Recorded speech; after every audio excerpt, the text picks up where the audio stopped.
After launching a night of shock and awe in Venezuela, Donald Trump now appears to be getting into the nation-building business.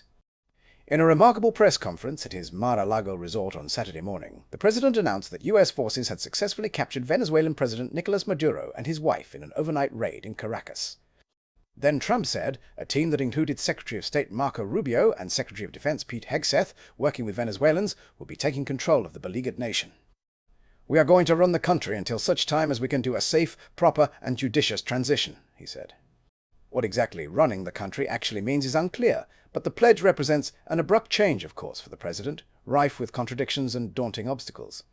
A president who campaigned against forever wars, who sharply criticized past U.S. efforts at regime change, and who promised to implement an America-first foreign policy, is now staking his presidency on successfully reconstructing a South American nation whose economy is in shambles and whose political stability has been undermined by decades of dictatorship.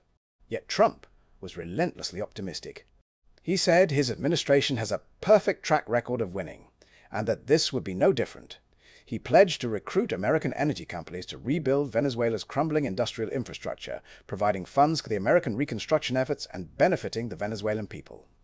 He declined to rule out deploying American soldiers to Venezuela to advance these efforts. "We're not afraid of boots on the ground. We had boots on the ground last night," he told reporters. Trump, a sharp critic of the U.S. invasion of Iraq, will now have to heed the words of one of the American architects of the Iraq War, Secretary of State Colin Powell: "If you break it, you own it." The U.S. has reshaped Venezuela's future, for better or worse. Trump entered office nearly a year ago, promising to be a peacemaker, but over the past year he has demonstrated that he is more than willing to use military force around the globe. In the past week, he ordered airstrikes on Syria and Nigeria. In 2025, he targeted nuclear facilities in Iran, suspected drug trafficking boats in the Caribbean, rebel forces in Yemen, armed groups in Somalia, and Islamic militants in Iraq. Unlike the past actions, which have largely involved missiles and aircraft that reduce the exposure of American forces to harm, Trump's Venezuela strike, and his commitments to the future of that nation, are notably different. His goal, he said during his press conference, is to make Venezuela great again. That twist on Trump's Make America Great Again, or MAGA, slogan may be tough for some of Trump's supporters to swallow. Congresswoman Marjorie Taylor Greene, a former Trump loyalist who broke with the president after accusing him of abandoning his political base, was quick to condemn the president's actions on X. "Americans discuss with our own government's never-ending military aggression and support of foreign wars is justified because we are forced to pay for it, and both parties, Republicans and Democrats, always keep the Washington military machine funded and going," she wrote. "This is what many in MAGA thought they voted to end. Boy, were we wrong." Another prominent Trump critic, Republican Congressman Thomas Massie of Kentucky, contrasted the legal justification for Maduro's arrest on weapons and cocaine trafficking charges, with Trump's explanation that the operation was to reclaim confiscated U.S. oil and stop fentanyl production. Most Republican lawmakers rallied behind the president, with House Speaker Mike Johnson describing the military action against a criminal regime as decisive and justified. During his press conference, the president said the Venezuelan operation advanced his America First priorities because it ensured U.S. regional security and provided a steady source of oil. He dusted off the Monroe Doctrine, an early 19th century American foreign policy that asserted the Western Hemisphere should be free from influence by European powers, and rebranded it the Monroe Doctrine. "The action in Venezuela," Trump said, "shows that American dominance in the Western Hemisphere will never be questioned again." The goal of the new U.S. national security strategy, he said, was to protect commerce, territory, and resources that are core to our national security. He branded the Western Hemisphere as America's home region.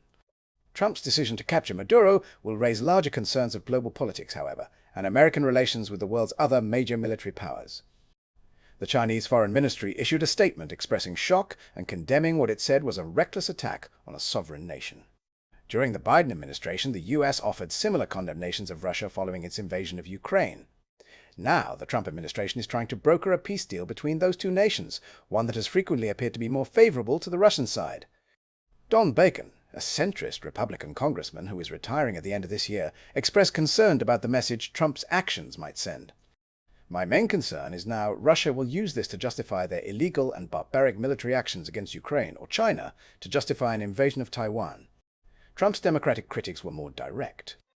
"The United States should not be running other countries for any reason," said Brian Schatz of Hawaii, who serves on the Senate Foreign Relations Committee.